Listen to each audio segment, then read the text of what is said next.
কিরে আশিক, তুই নাকি আমার খুঁজছিলে? কি বলবি বল। হ্যাঁ, তোমারে খুঁজছিলাম, তোমার সাথে আমার জরুরি কথা আছে। জরুরি কথা? তো কি এমন জরুরি কথা? তুই আমার বাসায় না বললে নিচে ডাকলে? শোনো ভাই, আমাদের সংসার চালাইতে অনেক টাকা খরচ হয়। এই খরচ আমার পক্ষে একা বহন করা সম্ভব হচ্ছে না। আর ভাই, তুমি সামান্য চায়ের দোকান থেকে কয় টাকা এবার কামাও? আর যত টাকা কামাও সব তো তোমার দোকানের পিছনেই জায়গা। সংসারে তো তুমি 1 টাকাও দাও না। তাই ভাই আমি কইতাছি, ভাই আমি বিদেশ থেকে যে কয় টাকা লয়ে আইছি এই টাকা আমারই লাগবে। আমি আর সংসারের খরচ টরচ দিতে পারবো না।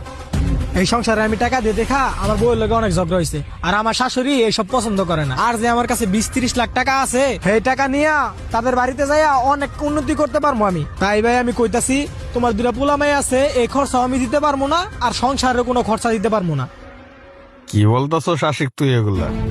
আমি চায়ের দোকান সকাল 6টা বাজে খুললে রাতের 12টা বাজে বন্ধ করে অনেক কষ্ট করে চায়ের দোকানদারি করে কিছু টাকা জমাইছিলাম। আর সেই টাকা আমার পোলা মায়ের পিছে খরচ না করে তোর বিদেশের জন্য রেখে দিয়েছিলাম। আরো কিছু টাকা ঋণ করে তোর আমি বাইরে পাঠাইছিলাম। আর তুই আজকে কি বলতেছস? তুই কি না তোর বউ আর শাশুড়ির কথাই আমার এই সংসারে টিয়া দিবি না? ভাই ঠিক আছে, আমি মানলাম তুমি আমার 10 লাখ টাকা দিয়া বিদেশ পাঠাইছো।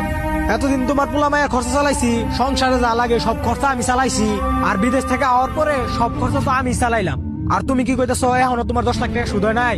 ভাই আমি তোমার সাফ সাফ বলে দিতেছি, আমি আর তোমাদের ঝামেলা ভিতরে নাই। আজকে যদি আমার শাশুড়ি আর আমার বউ না বলতো, তারা যদি আমার ভবিষ্যতের কথা না চিন্তা করতো, আর আমার কাছে যে টাকা আছে এই টাকা তো তোমাদের সংসারের পিছনে শেষ হয়ে যেত। তুমি তো আমার ভবিষ্যতের কথা কখনো চিন্তা করো নাই। আমি তাই কইতাছি, তুমি এলাকার লোকজন ডাইকা যেমনে পারো আমার এই সপ্তাহ ভিতরে আলাদা করে দাও।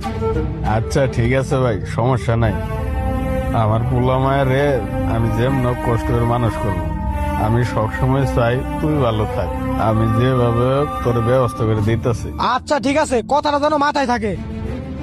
হাই রে নিষ্ঠুর দুনিয়া, যে ভাইয়ের জন্য আমি এত কষ্ট করে টাকা পয়সা উপার্জন করে বিদেশ পড়াইলাম, সেই ভাই আজকে আমার চিনল না। জীবন ভাই, আপনার আমি সকাল ধরে খুঁজতাছি। আপনি তো আমার ভাইয়ের বন্ধু, আপনার সাথে আমার কিছু জরুরি কথা আছে। হ্যাঁ ভাইয়া বলো, কি বলবা? ভাই আপনি তো জানেনই আমাদের সংসারে যা খরচ হয় সব খরচ তো আমি দেই।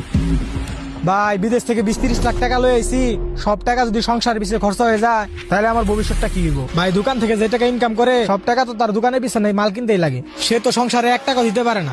সংসার পিছনে যা খরচ হয় সব টাকা আমার দিতে হয়। জীবন ভাই, আমার ভবিষ্যতের কথা শুধু আমার বউ আর শাশুড়ি চিন্তা করে। আমি বিদেশ থেকে যে টাকাটা লয়ে আইছিলাম, আমার বউ আর শাশুড়ি যদি আমার ভবিষ্যতের কথা না চিন্তা করতো, তাহলে তো আমার যত টাকা আছে সব সংসারের পিছনে খরচ হয়ে যেত। ভাই আপনি আপনার বন্ধুরা বইলা দিয়ে হ্যাঁ যেন আমার এই সপ্তাহের ভিতরে আলাদা করে দেয়। আমি আর ঝামেলা ভিতরে থাকবার চাই না। কি বলতেছো আশিক? তুমি তোমার ভাইয়ের কাছ থেকে আলাদা হয়ে যাবা?